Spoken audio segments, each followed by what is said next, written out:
Good morning, 9th standard students. Today's English session, we are going to see unit number 2, prose. I can't climb trees anymore. So take your English reader with you with a pencil. I'm going to go through this lesson and explain you the meaning of each and every paragraph along with the meanings of difficult words. So are you all ready? Okay, before getting into the lesson, we'll see the warm-up exercise. Have you ever tried swinging from a tree? Means what? மரத்துல எப்பயாவது ஊஞ்சல் ஆடி இருக்கீங்களா? Have you ever climbed up a tree to pluck fruits? மரம் ஏறி பழங்களை பறிக்க என்னைக்காச்சும் try பண்ணிருக்கீங்களா? Think of other occasions when you have climbed up trees either near your home or outside. Share your reasons with the class. So மற்ற occasions எப்போ நீங்க tree claim பண்ணிருக்கீங்க, அதாவது மரத்துல எப்போ ஏறி இருக்கீங்க, வீட்லயோ இல்ல வெளியிலயோ, எதனால நீங்க மரம் ஏறி இருக்கீங்க? ஸோ உங்க கிளாஸ்ல யாராவது மரம் ஏறி இருந்தீங்கன்னா எதனால ஏறி இருந்தீங்க, what is the reason why you climb the tree அப்படின்றத ஷேர் பண்ணலாம். நீங்க வாய்ஸ் ரெக்கார்ட் பண்ணி எனக்கு அனுப்பலாம். Not necessarily in English, just to share the experience. So யாராவது மரம் ஏறி இருந்தீங்கன்னா இதுக்கு முன்னால எதுக்காக மரம் ஏறினீங்க, எந்த இடத்துல அந்த மரத்தை ஏறினீங்க, மரத்துல ஏறி என்ன பண்ணீங்க அப்படின்றத you can voice record and send it in the group. So இப்போ லெசன்குள்ள போகலாம். I can't climb trees anymore, அதாவது என்னால் இனிமேல் மரம் ஏற முடியாது. அதான் இந்த I can't climb trees anymore அப்படின்ற இதோட அர்த்தம். இதை எழுதினவர் Ruskin bond.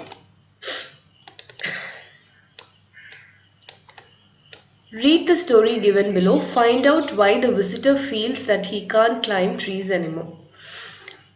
He stood on the grass verge by the side of the road and looked over the garden wall at the old house.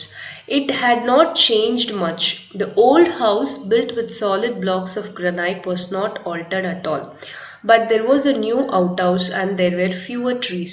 He was glad to see that the jackfruit tree still stood at the side of the building, casting its shade on the wall.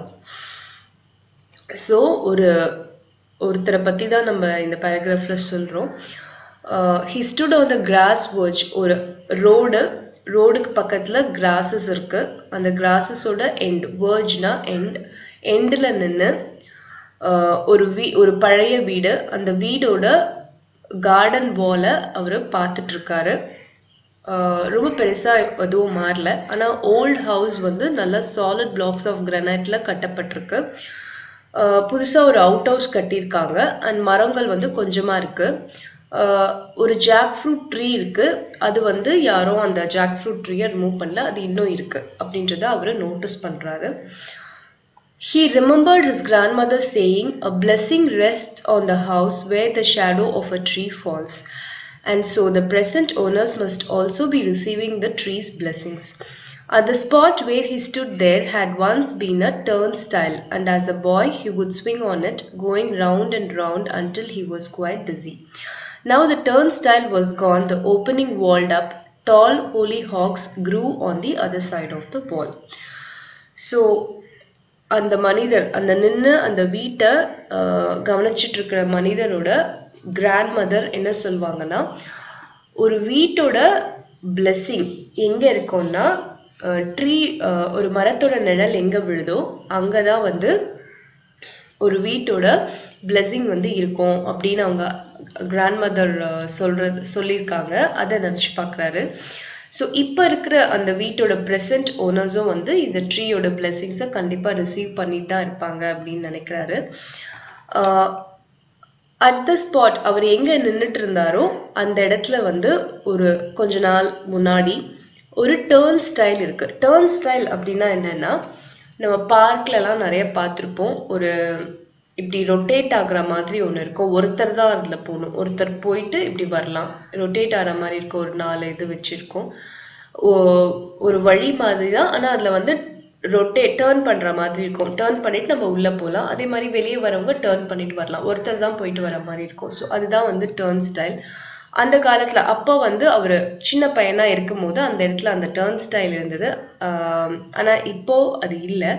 அவர் சின்ன பையனா இருக்கும்போது அந்த turn ஸ்டைல சுத்தி சுத்தி சுத்தி மயக்கம் வர வரைக்கும், டிசினா மயக்கம் வர வரைக்கும் விளையாடிட்டே இருப்பாரு.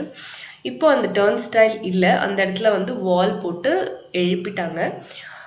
Tall hollyhocks grew on the other side of the wall. Hollyhocks அப்படின்னா என்னன்னா ஒரு பூ பூக்குற ஒரு பெரிய மரம். ஸோ அந்த அந்த மரம் தான் வந்து அங்க இருந்தது. நெக்ஸ்ட் வந்து what are you looking at? It was a disembodied voice at first. Moments later, a girl stood framed between dark red hollyhocks staring at the man.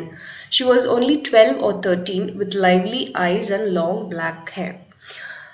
So என்ன பார்த்துட்டு இருக்க அப்படின்னு சொல்லி ஒரு குரல் வந்து கேக்குது. ஃபர்ஸ்ட் வந்து அது வந்து எங்கேருந்தோ வந்த குரல் மாதிரி இருக்கு. பட் கொஞ்சம் நேரத்துக்கு அப்புறமா வந்து பார்த்தீங்கன்னா ஒரு சிறுமி அந்த ரெட் ஹோலிஹாக்ஸ் அந்த ட்ரீஸ் கிட்ட நின்று அந்த மனிதரை பார்த்து கேட்குறான். அவளுக்கு 12 இல்லை 13 வயசு இருக்கும். அழகான துரு என கண்கள் அண்ட் நல்ல லாங் பிளாக் ஹேர் அவளுக்கு இருக்கு. I'm looking at the house. Is it yours? He asked. No, it's my father's. Why? Do you want to buy it? And what does your father do? He's only a colonel. Only a colonel? Well, he should have been a brigadier by now. The man burst out laughing. So அந்த மனிதரும் அந்த சிறுமியும் பேசிக்கிறாங்க. நான் வந்து இந்த வீடை பார்த்துட்டு இருக்கேன், இது உன்னோடதா அப்படின்னு கேட்குறாரு. இல்லை, இது எங்கள் அப்பாவோடது அப்படின்னு சொல்கிறான். ஏன் நீங்கள் இதை வாங்க போறீங்களா அப்படின்னு கேட்குறா. உங்கள் அப்பா என்ன பண்ணுறாருன்னு இவர் கேட்குறாரு. அவர் வந்து ஒரு கர்னல் தான் அப்படின்றா. கர்னல் அப்படின்னா என்னன்னா ஆர்மியில் ஆஃபீஸர் ரேங்க்ல இருக்கவங்கள கர்னல் அப்படின்னு சொல்லுவோம். ஒன்லி அ கர்னலா, வெறும் கர்னலா அப்படின்னு கேட்குறாரு. ஆமாம், அவர் இப்போ வந்து பிரிகேடியராக இருந்திருக்கணும் அப்படின்னு சொல்கிறா. உடனே வந்து இவருக்கு வந்து ரொம்ப சிரிப்பு வருது. ஸோ ஹி பர்ஸ்ட் அவுட் லாஃபிங், வாய் விட்டு சிரிக்கிறாரு. It's not funny, she said. Even my mommy says he should been a brigadier. So அந்த சிறுமி அவர் சிரிச்சோன்னு என்ன சொல்றான்னா, இது ஒன்றும் வந்து சிரிக்கிறதுக்கான விஷயம் இல்லை, எங்கள் அம்மா கூட வந்து சொல்லுவாங்க அவர் வந்து பிரிகேடியராக இருந்திருக்கணும் அப்படின்னு சொல்லி சொல்கிறான். It was on the tip of his tongue to make a witty remark. Perhaps that's why he's still a colonel. But he did not want to give offense. They stood on either side of the wall, appraising each other. So அப்படி சொன்ன உடனே அவர் வாய் நுனியில வந்துடுது. என்னன்னா அதனால்தான் அவர் இன்னும் கர்னலாக இருக்காரு அப்படின்னு சொல்லலான்னு வந்துடுது. பட் ஆனால் இல்லை, வேண்டாம், குழந்தைய ஹர்ட் பண்ற மாதிரி இருக்கும்னு சொல்லிட்டு அவர் அதை சொல்லலை. ரெண்டு பேரும் ஒரு வால் இருக்கு, இந்த பக்கம் வீட்டுக்குள்ள அந்த பொண்ணு நிற்கிறா, வால்க்கு அந்த பக்கம் ரோட் சைடு அந்த மனிதர் நிற்கிறாரு. ரெண்டு பேரும் ஒருத்தரை பார்த்துட்டு இருக்காங்க. Do you want to buy it? No, he said. Well, she said, if you don't want to buy the house, what are you looking at? So இந்த சிறுமி என்ன கேட்குறான்னா, நீங்கள் இந்த வீடை வாங்கணுமா அப்படின்னு கேட்குறா. இல்லை அப்படிங்கிறாரு. அப்போ எதுக்கு இந்த வீடை நீங்கள் வாங்க போறதுனா எதுக்கு நீங்கள் நின்று பார்த்துட்டு இருக்கீங்க அப்படின்னு கேட்குறா. I used to live here 25 years ago as a boy, as a young man, and then my grandmother died and we sold the house and went away. So அதுக்கு இவர் என்ன சொல்றாரு, நான் வந்து ஒரு 25 வயசுக்கு முன்னாடி சிறுவனா இருக்கும்போது இந்த வீட்டில் நாங்கள் வாழ்ந்தோம், எங்கள் பாட்டி இறந்ததுக்கு அப்புறம் நாங்கள் இந்த வீடை வித்துட்டு போயிட்டோம் அப்படின்னு சொல்றாரு. She was silent for a while, taking in this information. Then she said, and you'd like to buy it back now, but you don't have the money? He did not look very prosperous. No, I was not thinking of buy it back. Wanted to see it again, that's all. How long have you lived in it? Only 3 years, she smiled. Would you like to come in and look more closely? Wouldn't your parents mind? They've gone to the club. They won't mind. I'm allowed to bring my friends home. Even elderly friends like me? How old are you? Oh, just middle-aged, but feeling young today. And to prove it, he decided he had climbed over the wall. And to prove it, he decided he would climb over the wall instead of going round to the gate. He got up on the wall all right, but had to rest there, breathing heavily. So என்ன சொல்றாரு இவரு, நான் வந்து சின்ன வயசுல இந்த வீட்டுல தான் நாங்க வாழ்ந்தோம், எங்க கிராண்ட் மதர் இறந்தப்புறம் இந்த வீடை வித்துட்டு நாங்க போயிட்டோம் அப்படின்னு சொல்றாரு. கொஞ்ச நேரம் சிறுமி அமைதியா இருக்கா. அப்புறம் வந்து கேக்குறா, ஓ நீங்க திருப்பி இதை வாங்கணும்னு நினைக்கிறீங்க, ஆனா உங்ககிட்ட காசு இல்லையா அப்படின்னு கேக்குறா. இல்ல அப்படியெல்லாம் ஒன்றும் இல்லை, நான் வந்து திருப்பி இந்த வீடை பார்க்கணும்னு நினைச்சேன், அவ்வளோதான். எவ்வளோ நாள் நீங்க இங்க இருக்கீங்கன்னு கேட்குறாரு. 3 இயர்ஸா இருக்கும் அப்படின்னு சொல்லி ஸ்மைல் பண்றா. வேணா நீங்க உள்ள வந்து இன்னும் கூட க்ளோஸா வீட்டை பாக்குறீங்களா அப்படின்னு கேட்குறா. உங்க பேரண்ட்ஸ் வந்து மைண்ட் பண்ண மாட்டாங்களா, திட்ட மாட்டாங்களா அப்படின்னு கேட்குறாரு. இல்லை அவங்க கிளப்க்கு போயிருக்காங்க, தே ஓன்ட் மைண்ட், நான் வந்து என்னோட ஃப்ரெண்ட்ஸை வீட்டுக்கு கூட்டிட்டு வரலாம் அப்படின்னு சொல்றா. Even elderly friends like me, இன்னும் பெரிய பெரிய ஃப்ரெண்ட்ஸ், வயசான ஃப்ரெண்ட்ஸை கூட கூட்டிட்டு வரலாமா என்ன மாதிரி அப்படின்னு கேட்குறாரு. உங்களுக்கு எவ்வளோ வயசாகுது அப்படின்னு கேட்குறா. ஒன்றும் இல்லை, ஜஸ்ட் மிடில் ஏஜ் தான், ஆனால் இன்னைக்கு வந்து நான் ரொம்ப யங்காக உணர்றேன் அப்படின்னு சொல்றாரு. ஸோ அதை ப்ரூவ் பண்ணுறதுக்கு வந்து அவர் வந்து அந்த செவரை ஏறி குதிச்சு உள்ளே போகணும்னு நினைக்கிறாரு, கேட் வழியாக போகாமல். ஸோ வால்க்கு மேலே ஏறுறாரு. பட் ஆனால் வந்து ரொம்ப மூச்சு வாங்குது. ஸோ அதனால வால்க்கு மேலே கொஞ்ச நேரம் உட்கார்றாரு. Middle-aged man on the flying trapeze, he muttered to himself. Middle-aged man on the flying trapeze. Trapeze na enna circus la வந்து அந்தரத்துல கயிறை பிடிச்சி ஆடிக்கிட்டு இருப்பாங்க, அதுதான் வந்து ட்ரப்பீஸ். நீங்க இந்த பேஜ்ல பார்க்கலாம், இந்த பிக்சர் கொடுத்துருக்காங்க இல்லையா, இதுதான் வந்து ட்ரப்பீஸ். இதை நீங்க சர்க்கஸ்ல எல்லாம் பார்த்துருப்பீங்க, மேல கயிறு கட்டி ஒருத்தர் பிடிச்சி தொங்கிட்டு ஆடிட்டு இருப்பாங்க, இதுதான் வந்து ட்ரப்பீஸ். ஸோ என்ன சொல்றாருன்னா, ஒரு மிடில் ஏஜ்டு மேன் வந்து ஒரு ட்ரப்பீஸ்ல ஃப்ளை பண்ற மாதிரி நான் ஏறி குதிச்சுட்டு இருக்கேன் அப்படின்னு அவருக்குள்ளேயே அவர் சொல்லிக்கிறாரு. மட்டர்னா தனக்குள்ளேயே முனகிற மாதிரி பேசுறது. I'll help you, she said, and gave him her hand. He slithered down into a flower bed, shattering the stem of a hollyhock. நான் உங்களுக்கு ஹெல்ப் பண்றேன்னு சொல்லி கை கொடுக்குறா. அவர் வந்து he slithered downனா அப்படியே வழுக்கி அந்த hollyhock flowers எல்லாம் இருக்கு இல்லையா, அதுக்கு கீழே போயிட்டு விழறாரு. As they walked across the grass, he spotted a stone bench under a mango tree. It was the bench on which his grandmother used to rest when she was tired of pruning rose bushes and bougainvillea. Let's just sit here, he said. I don't want to go inside. So இவங்க வந்து அந்த கார்டன்ல இருக்கிற cross அதுக்கு மேல வந்து நடந்து போகும்போது ஒரு மேங்கோ ட்ரீக்கு கீழே வந்து ஒரு ஸ்டோன் பெஞ்ச் இருக்கு. அங்கதான் வந்து அந்த மனிதரோட கிராண்ட் மதர் வந்து ரெஸ்ட் பண்ணுவாங்க. எப்போனா when she was tired of pruning rose bushes and bougainvillea. pruning அப்படின்னா என்னன்னா, மரத்துல இருக்கிற தேவையற்ற கிளைகள், நிறைய நீண்டு வளர்ந்திருக்க கிளைகள் எல்லாம் வெட்டி அகற்றுறது. இதெல்லாம் அவங்க கிராண்ட் மதர் வந்து பண்ணிட்டு இருப்பாங்க. bougainvillea தெரியும், இந்த காகிதப்பூன்னு சொல்ற அந்த காகிதப்பூ மரம், அதான் bougainvillea. ஸோ இவர் என்ன சொல்றாருன்னா, நம்ம இங்க இந்த ஸ்டோன் பெஞ்ச்லயே உட்காரலாம், எனக்கு உள்ள போக வேண்டாம் அப்படின்னு சொல்றாரு. She sat beside him on the bench. So அந்த சிறுமி வந்து அந்த மனிதரோட பக்கத்துல உட்கார்றா அந்த ஸ்டோன் பெஞ்ச் மேல. They were silent for some time. The man closed his eyes and remembered other times, the music of a piano, the chiming of a grandfather clock, the constant twitter of budgerigas on the veranda, his grandfather cranking up the old car. So உட்காந்து கண்ணை மூடி அந்த காலத்துல அவர் இங்க வாழ்ந்த போது என்னென்னலாம் இருந்துச்சு அப்படின்றத நினைவு கூறுறாரு.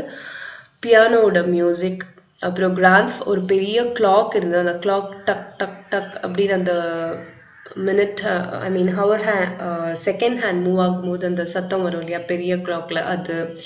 Constant twitter of budgerigars. Budgerigars அப்படின்றது ஒரு சிறிய பறவை, அந்த பறவை கத்துற சத்தம். அப்புறம் அவரோட கிராண்ட்ஃபாதரோட cranking up the old car, அந்த பழைய கார் எடுக்கும் போது சில கிராங்க்ஸ் வரும், சத்தம் வரும், அது. இது எல்லாமே வந்து அவருக்கு நினைவு வந்தது. I used to climb the jackfruit tree, he said, opening his eyes. அவர் என்ன சொல்றாரு, நான் வந்து இந்த பலாப்பழ மரம், ஜாக் ஃப்ரூட் ட்ரீனா பலாப்பழ மரத்தை வந்து மரம் மேலே ஏறுவேன் அப்படின்னு சொல்றாரு கண்ணை திறந்துட்டு. Do you want to climb it again? My parents won't mind. No, no, not after climbing the garden wall. Let's just sit here for a few minutes and talk. I mentioned the jackfruit tree because it was my favorite place.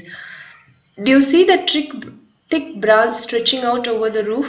Halfway along it, there is a small hollow in which I used to keep some of my treasures. What kind of treasures?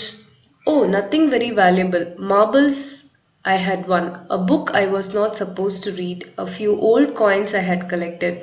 Things came and went. I was a bit of a crow, collecting bright things and putting them away. There was my grandfather's iron cross. Well, not my grandfather's exactly because he was British, and the Iron Cross was a German decoration awarded for bravery during the war. The First World War, when my grandfather fought in France. He got it from a German soldier.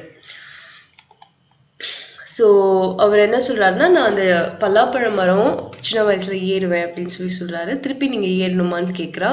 எங்கள் அம்மா அப்பா எதுவும் நினைக்க மாட்டாங்க அப்படின்னு சொல்கிறா. இல்லை இல்லை, நான் இப்போ தான் அந்த வாலை எகிரி குதிச்சு வந்தேன், இப்போ என்னால் நான் ஏறத்துக்கு விரும்பலை, இங்கேயே கொஞ்ச நேரம் உட்காந்து பேசலாம். நான் எதுக்காக அந்த ஜாக் ஃப்ரூட் ட்ரீயை பற்றி சொன்னேன்னா, அதுதான் என்னோட ஃபேவரட்டான இடம்.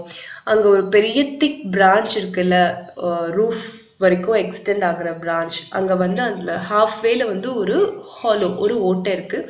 அந்த ஓட்டையில் தான் நான் என்னோட ட்ரெஷர்ஸ், என்னோட புதையல்கள்லாம் வைப்பேன் அப்படின்னு சொல்கிறாரு. புதையல்னா என்ன, வாட் கைண்ட் ஆஃப் ட்ரெஷர்ஸ்ன்னு சொல்லி கேட்குறா. ஒன்றும் ரொம்ப விலை உயர்ந்த பொருட்கள்லாம் எதுவும் கிடையாது. நான் சின்ன சின்ன மார்பிள்ஸ் நான் வின் பண்ணியிருக்கேன், அது அப்புறம் எந்த புக்லாம் நான் படிக்கக்கூடாதோ அந்த புக்கு, அப்புறம் ஃபியூ ஓல்டு காயின்ஸ், இது எல்லாத்தையும் நான் அதுக்குள்ளே வச்சுருப்பேன்.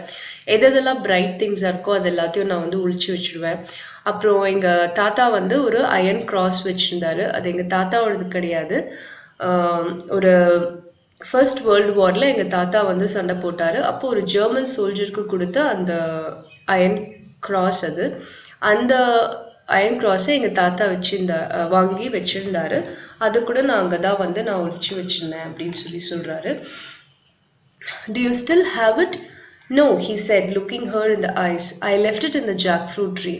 You left it in the tree? Yes, I was so excited at the time, packing and saying goodbye to people and thinking about the ship I was going to sail on, that I simply forgot all about it. She quietly said, it may still be there in the hollow part of the branch. Yes, he said, it's 25 years, but it may still be there unless someone else found it. Sorry. Would you like to go and look?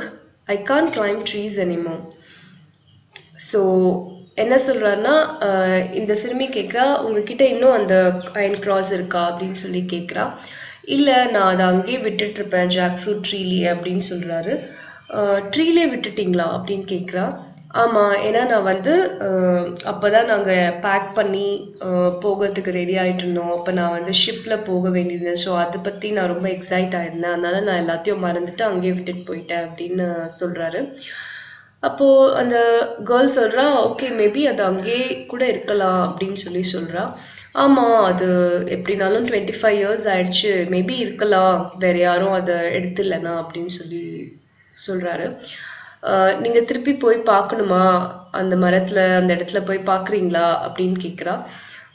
இல்லை, ஐ can't climb trees anymore அப்படின்னு சொல்கிறாரு. இதுதான் நம்மளோட ஸ்டோரியோட title. நம்ம பார்த்தோம், ஐ can't climb trees anymore அப்படின்னா, இல்லை என்னால் இனிமேல் மரம் ஏற முடியாது அப்படின்றது தான் அது நம்ம meaning. If you can't, I will go and see. You just sit here and wait for me. I found it, she cried. I found something. And now, barefoot, she ran breathlessly towards him, in her outstretched hand a rusty old medal. He took it from her and turned it over on his palm. Is it the Iron Cross? She asked eagerly. Yes, he said. This is it. Now I know why you came. You wanted to see if it was still in the tree. You may be right. I'm not really sure why I came, but you can keep the cross. You found it after all. So, உடனே வந்து அவள் என்ன சொல்கிறா, உங்களால் மரம் ஏற முடியாதுன்னா நான் போய் பார்க்குறேன் அப்படின்னு சொல்லிட்டு நீங்கள் எங்கே இருங்கன்னு சொல்லிட்டு போயிட்டு அவள் என்ன கத்துறான்னா, ஐ ஃபவுண்ட் இட், எனக்கு கிடச்சிருச்சு அப்படின்னு சொல்லி கத்திட்டு வெறும் காலோட அவள் வந்து மூச்சு இறைக்க இவரை நோக்கி ஓடி வரா. கையில் வந்து ஒரு துருப்பிடிச்ச ஓல்டு மெடல், ரஸ்டி ஓல்டு மெடல்னா ரொம்ப துருப்பிடிச்ச ஒரு ஓல்டு மெடல் இருக்குது. அவர் வந்து அந்த மெடலை வாங்கிட்டு அதை பார்க்குறாரு. இதுதான் அந்த அயன் கிராஸான்னு கேட்குறா. ஆமாம் அப்படின்னு சொல்கிறாரு. எனக்கு இப்போ தெரிஞ்சிச்சு நீங்கள் எதுக்கு வந்தீங்கன்னு. இந்த மெடல் அங்கே இருக்கான்னு பார்க்கறதுக்கு தானே நீங்கள் வந்தீங்க அப்படின்னு கேட்குறா. அவர் சொல்கிறாரு, மேபி இருக்கலாம், நான் எதுக்காக வந்தேன்னு எனக்கு தெரியல, ஆனால் வந்து இந்த கிராஸை நீயே வச்சுக்கோ, நீ தான் இதை தேடி எடுத்த அப்படின்னு சொல்கிறாரு. பக்கத்தில் பாருங்க, do you know the Paramveer Chakra is the highest wartime gallantry award given to soldiers of the Indian Armed Forces for the display of utmost courage and complete selflessness when facing the enemy. Since its inception in 1950, 21 fearless heroes, 14 posthumous, have been awarded the medal till January 19. So நம்மளோட ஆர்மியில் கொடுக்குற highest வார்டைம் gallantry award வந்து பார்த்தீங்கன்னா த பரம்வீர் சக்ரா. இது வந்து எதுக்கு கொடுக்குறாங்கன்னா, soldiers யாரெல்லாம் வந்து ரொம்ப தைரியமாக சுயநலமே இல்லாமல் எனிமியை ஃபேஸ் பண்ணும்போது சண்டை போட்டாங்களோ அவங்களுக்கெல்லாம் இந்த பரம்வீர் சக்ரா அவார்டு ஆர்மியில் கொடுக்குறாங்க. 1950லேருந்து இந்த அவார்ட் கொடுத்துட்ருக்காங்க. அப்போலேருந்து 21 ஹீரோஸ்க்கு தான் இது கொடுத்துருக்காங்க. அதில் 14 பேர் உயிர் இழந்தவங்க, பாஸ்தமஸ்னால் போரில் சண்டையிட்டு உயிர் இழந்தவங்களுக்கு கொடுத்துருக்காங்க. ஸோ ஸ்டில் January 29, 21 ஹீரோஸ்க்கு கொடுத்துருக்காங்க. ஸோ நெக்ஸ்ட் வந்து will go. No, you keep it, it's yours. But it could have remained in the tree for another 25 years if you hadn't climbed up to look for it. So இதில் என்ன சொல்கிறாருன்னா, இல்லை இது உங்களோடது, நீங்கள் வச்சுக்கோங்கன்னு சிறுமி சொல்கிறா. உடனே இவர் என்ன சொல்கிறாரு, இல்லை அது வந்து இந்த ட்ரீல இன்னும் 25 வருஷம் கூட இருந்திருக்கும், நீ போய் எடுக்கலனா அப்படின்னு சொல்கிறாரு. But if you hadn't come back again, on the right day, at the right time, and with the right person, he said, getting up and placing the medal in her hands. It was not the cross I came for, it was my youth. She didn't understand that, but she walked with him to the gate and waited. Where the road turned, he looked back and waved to her. Then he quickened his steps and moved briskly towards the bus stop. There was sprightliness in his step, and something cried aloud in his heart. The mango-scented summer breeze made the blood course in his veins, and he forgot for a moment that he could not climb trees anymore. So, இது வந்து என்ன சொல்கிறாருன்னா, அந்த சிறுமிக்கிட்டேயே அந்த cross அவர் கொடுத்துடுறாரு. அந்த சிறுமி வந்து சொல்கிறா, ஆனால் நீங்கள் திரும்பி வராமல் இருந்திருந்தா நான் அந்த கிராஸ் எடுத்தே இருக்க மாட்டேன் அப்படின்னு சொல்கிறா. On the right day, at the right time, and with the right person அப்படின்னு சொல்லிட்டு அவள் கையில் அதை கொடுத்துட்டு இவர் வந்து எழுந்திருக்கிறாரு. அதாவது என்ன அர்த்தம்னா, சரியான நாளில் சரியான நேரத்தில் சரியான நபர்கிட்ட அப்படின்னு சொல்லி அதை கொடுத்துட்டு இவர் எழுந்துக்கிறாரு. நான் இந்த கிராஸ்க்காக வரல, என்னோட இளமை பருவத்துக்காக நான் இங்கே வந்தேன் அப்படின்னு சொல்கிறாரு. அவளுக்கு அது புரியலை. ஆனால் வந்து அவள் கேட் கிட்ட வெயிட் பண்ணி பார்த்துட்டே இருந்தா. அவர் வந்து ரோடு திரும்புகிற இடத்துல திரும்பி பார்த்துட்டு அந்த சின்ன பொண்ணுக்கு பாய் சொல்லிட்டு போயிடுறாரு. அப்போது அவர் வந்து அவரோட ஸ்டெப்ஸ் வந்து ரொம்ப பிரிஸ்காக நடந்து போகிறாரு. There was sprightliness in his steps. Sprightlinessனா ரொம்ப எனர்ஜி, ரொம்ப லைவ்லியாக உணர்றாரு. அண்ட் அவரோட இதயத்துலேருந்து ஒரு வாய்ஸ் கத்துது. என்னன்னா, the mango scented summer breeze made the blood course in his veins. So அவரோட வெயின்ஸில் வந்து இன்னும் வந்து பிளட் வந்து பயங்கரமாக துடிப்போடு இருக்குது. அண்ட் ஒரு செகண்டுக்கு அவர் வந்து மறந்துட்டாரு, அவரால் வந்து மரம் ஏற முடியாது அப்படிங்கிறது. அதாவது என்னன்னா, இந்த மனிதர் வந்து ஒரு 25 வருஷத்துக்கு முன்னாடி அங்கே வாழ்ந்திருக்காரு அந்த வீட்டில். ஸோ இப்போ வந்து அவருக்கு சுமாராக ஒரு 38லேருந்து ஒரு 45 வயசுக்குள்ளே இருக்கும். ஸோ அவர் வந்து அவரோட இளமை காலத்துக்கு போகும்போது அந்த பழைய நினைவுகள் எல்லாத்தையும் யோசித்து பார்க்கும்போது அவருக்குள்ளே வந்து ஒரு புத்துணர்வு வந்துருச்சு. ஸோ கொஞ்ச நேரத்துக்கு அவர் மறந்துட்டாரு, அவரால் வந்து மரம் ஏற முடியாது அப்படிங்கிறதே அவர் மறந்துட்டு அவ்வளோ லைவ்லியாக வந்து அவர் ஃபீல் பண்ணார். இது நம்ம எல்லாருக்குமே நடக்கும் இல்லையா? நம்மளோட சிறு வயது காலங்களுக்கு நம்ம போய் பார்க்கும்போது டெஃபினட்டாக நம்ம ரொம்ப எனர்ஜெட்டிக் அண்ட் லைவ்லியாக நம்ம உணர்வோம். ஸோ அதுதான் இந்த ஸ்டோரி. About the author பாருங்க. Ruskin Bond was born on 19th May 1934. He is an Indian award-winning Indian author of British descent. He is much renowned for his role in promoting children's literature in India. The Indian Council for Child Education has recognized his role in the growth of children's literature in India. He got the Sahitya Academy Award in 1992 for Our Trees Still Grow in Dera. He was awarded the Padma Shri in 1999 and Padma Bhushan in 2014. As a prolific writer, he has written over 500 short stories, essays and novels. His popular novel The Blue Umbrella was made into a Hindi film and was awarded the National Film Award for the Best Children's Film in 2007. So Ruskin Bond da in the story oda author. அவர் வந்து 1934ல பிறந்தாரு. அவர் வந்து Indian author தான். ஆனா வந்து British descent, அதாவது British பரம்பரையில வந்தவர். அவர் வந்து சில்ட்ரன்ஸ் லிட்ரேச்சர் இன் இந்தியாவை ப்ரமோட் பண்ணதில் ரொம்ப புகழ் பெற்றவர். ஸோ நிறைய சில்ட்ரன்ஸ் ஸ்டோரிஸ் தான் அவர் எழுதியிருக்காரு. So Indian council for child education வந்து அவரோட ரோலை வந்து ரெக்கக்னைஸ் பண்ணியிருக்கு. அவருக்கு நிறைய அவார்ட்ஸ் கொடுத்துருக்காங்க. சாகித்ய அகாடமி அவார்ட், பத்மஸ்ரீ, பத்மபூஷன், இது எல்லாமே. And then our 500 short stories, essays and novels அதுக்கும் மேலே எழுதியிருக்காரு. அவரோட பாப்புலர் நாவல் வந்து த ப்ளூ அம்ப்ரெல்லா.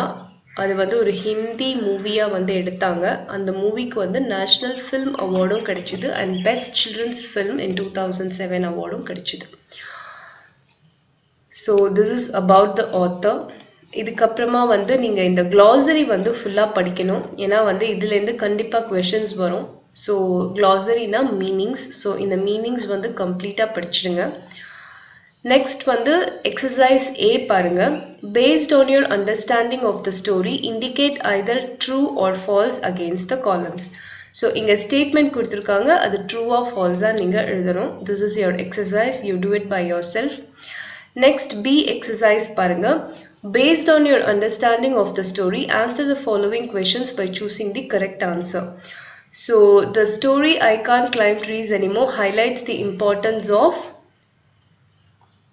எந்த I Can't Climb Trees Anymore அப்படின்ற இந்த ஸ்டோரி வந்து எதனோட இம்பார்ட்டன்ஸ் சொல்லுது அப்படின்னா யூத், சிறு வயதோட இம்பார்ட்டன்ஸ், இளமை பருவத்தோட இம்பார்ட்டன்ஸை பற்றி தான் இந்த ஸ்டோரி வந்து சொல்லுது. ஸோ இந்த ஸ்டோரியை வச்சு நீங்கள் இந்த choose the correct answers fill up பண்ணணும். B exercise you have to do it on your own. C exercise வந்து கொஷின் அண்ட் ஆன்சர்ஸ். இதோட ஆன்சர்ஸ் வந்து நான் உங்களுக்கு அனுப்புகிறேன். நீங்கள் அதை பார்த்து கிளாஸ் ஒர்க்கில் எழுதிக்கோங்க. நெக்ஸ்ட் வந்து டி வந்து ஈஸி. மீனிங்ஸை வந்து மேட்ச் பண்ணணும். மேட்ச் த வேர்ட்ஸ் இன் காலம் ஏ வித் த மீனிங்ஸ் இன் காலம் பி.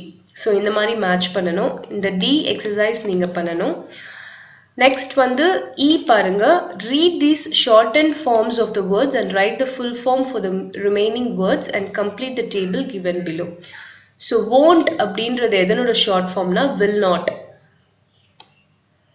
I போட்டோ apostrophe D போட்டா அது எதனோட ஷார்ட் ஃபார்ம்னா ஒன்று I had இருக்கலாம் இல்லை I would இருக்கலாம். I had அப்படின்றது past tense, I would அப்படின்றது நான் பண்ணுவேன் அப்படின்றது சொல்றது. I'll அப்படின்றது வந்து I will ஓட ஷார்ட் ஃபார்ம். அந்த மாதிரி இங்கே நிறைய ஒரு 10 ஷார்ட் ஃபார்ம்ஸ் கொடுத்துருக்காங்க. இது வந்து என்னன்னு சொல்லி இங்கே நீங்கள் எக்ஸ்பேண்ட் பண்ணி எழுதணும். இது நீங்கள் பண்ணணும். E exercise. நெக்ஸ்ட் வந்து பாருங்க your speaking exercise. You are visiting the primary school where you studied classes 1 to 4 after 6 years. You get a chance to go to your standard 2 classroom and you are permitted to sit at the same place where you used to sit. What would you remember? அதாவது நீங்கள் வந்து ஒரு primary ஸ்கூலுக்கு நீங்கள் போகிறீங்க. நீங்கள் வந்து அங்கே ஃபஸ்ட்டுலேருந்து 4th வரைக்கும் படித்த ஒரு ஸ்கூலுக்கு போகிறீங்க. 6 வருஷத்துக்கு அப்புறமா போகிறீங்க. உங்களுக்கு வந்து செகண்ட் ஸ்டாண்ட் கிளாஸ் ரூம்குள்ளே போய் நீங்கள் எந்த இடத்துல உட்காந்தீங்களோ அதே இடத்துல உட்காரத்துக்கு உங்களுக்கு ஒரு சான்ஸ் கிடைக்குது. இந்த கொஷின்ஸ்க்கெல்லாம் நீங்கள் ஆன்சர் பண்ணணும். What would you remember? உங்களுக்கு என்ன ஞாபகத்துக்கு வரும்? Describe your feelings at that time. நீங்கள் அப்போ உங்களுக்கு என்ன மாதிரி ஃபீலிங்ஸ் இருக்கும்? Who do you miss very badly? Your friends or teachers. நீங்கள் யாரை ரொம்ப மிஸ் பண்ணுவீங்க? உங்கள் ஃப்ரெண்ட்ஸ் யா டீச்சர்ஸ் யா? Share your thoughts with a class. So இந்த ஸ்பீக்கிங் எக்ஸசைஸை நீங்கள் வாய்ஸ் ரெக்கார்ட் பண்ணி எனக்கு அனுப்பணும். அதாவது ஒரு நீங்கள் செகண்ட் ஸ்டாண்டர்ட் படித்த ஒரு கிளாஸ் ரூம்குள்ளே போய் நீங்கள் உட்காந்து அதே இடத்துல உட்காடுறீங்க. உங்களுக்கு என்ன ஞாபகத்துக்கு வரும், உங்கள் ஃபீலிங்ஸ் என்ன மாதிரி இருக்கும், நீங்கள் யாரை ரொம்ப மிஸ் பண்ணுவீங்க, ஃப்ரெண்ட்ஸியா டீச்சர்ஸ்யா? ஸோ இந்த 3 கொஷனுக்கு மட்டும் ஆன்சர் பண்ணி எனக்கு வாய்ஸ் ரெக்கார்ட் பண்ணி அனுப்புங்க. நெக்ஸ்ட் வந்து writing exercise. On seeing these pictures, you would have gone down your memory lane. Write a paragraph in about 50 words describing your favorite sport when you were young. So see this, இந்த டயரை வச்சு ஓட்டுறது, அப்புறம் இது என்னது கில்லி அடிக்கிறது, அப்புறம் இந்த ஃபேனில் சுற்றுற காத்தாடி செஞ்சுட்டு ஓடுறது, அப்புறம் உண்டிக்கோலா இது அது அடிக்கிறது, அப்புறம் காத்தாடி விடுறது, பம்பரம் விடுறது, இது எல்லாமே கண்டிப்பாக நம்ம பண்ணியிருப்போம். பர்டிகுலர்லி பாய்ஸ் கண்டிப்பாக பண்ணியிருப்பீங்க. ஸோ இதில் ஏதாவது ஒரு பிக்சரை நீங்கள் சூஸ் பண்ணிவிட்டு அதை வந்து டிஸ்கிரைப் பண்ணுற மாதிரி ஒரு 5 லைன்ஸில் ஒரு பேராகிராஃப் எழுதி அனுப்பணும். Any one picture you choose. பம்பரம் விடுறது எடுத்தீங்கன்னா அதை வந்து நீங்கள் வந்து நரேட் பண்ணி ஒரு 5 லைன்ஸில் எனக்கு எழுதி அனுப்பணும். So this is your writing exercise. Next H வந்து நான் உங்களுக்கு question and answer, detail question and answer அது நான் உங்களுக்கு அனுப்பி வைக்கிறேன். நெக்ஸ்ட் வந்து right a letter to your friend describing your ancestral house. So உங்களுக்கு வந்து ஒரு பழைய வீடு இருக்குது, உங்களோட தாத்தா பாட்டி காலத்துலேருந்து இருக்கிற வீடு இருக்குது. அந்த வீடை வந்து நீங்கள் உங்கள் ஃப்ரெண்டுக்கு டிஸ்கிரைப் பண்ணி ஒரு லெட்டர் எழுதணும். ஸோ ரைட்டிங் எக்ஸசைஸ் வந்து இந்த பிக்சரை பார்த்து ஒரு 5 லைன்ஸ் எழுதணும். அண்ட் தென் உங்களோட ஆன்செஸ்ட்ரல் ஹவுஸ்னால் உங்களோட பழங்காலத்து வீடு, அது உங்கள் தாத்தா பாட்டி காலத்துலேருந்து இருந்த வீடை டிஸ்கிரைப் பண்ணி உங்கள் ஃப்ரெண்டுக்கு ஒரு லெட்டர் எழுதணும். இது எல்லாத்தையும் முடிச்சுட்டு எனக்கு அனுப்பி வைங்க. இதுதான் உங்களோட today's exercise. Okay, not only this, முன்னாடி லெசன் இருக்க ப்ரிப்போசிஷன் எக்ஸசைஸும் you have to finish and send it to me. So ஏதாவது டவுட்ஸ்னால் கால் பண்ணுங்கள். பட் இது எக்ஸசைஸ் இதெல்லாம் இன்னைக்கு நீங்கள் முடிக்கணும். Thank you.